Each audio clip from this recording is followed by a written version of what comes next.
Yun? Ako Yes. lang yung kaarte. Kaya naiwan ko siya. Sabi ko, baka hindi ko gagawin niya. Hindi ka pwedeng ano doon. Bara-bara lang. Nagawa ko na minsan yan eh.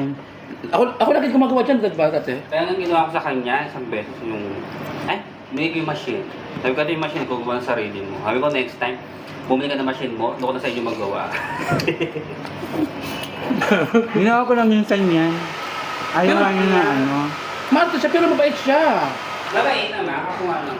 Hindi siya bastos. Ninitian ko lang siya. Yung Okay first lang. customer ko, ang bait din ng lalaking yun. Naku, tite. Oh, huwag ka magsalita ng ganyan. Katay ko yung lang yan. Pag Ano po dito? Sino? yung customer ko, ang matangkad. Yun yun? Hindi, yung una. Ito, tama lang. Sa yung una, ay, patay pa yun ha. Na-customer ko na yun. Ang matangkad. Mm. Pero mabait, hindi sila na-aura.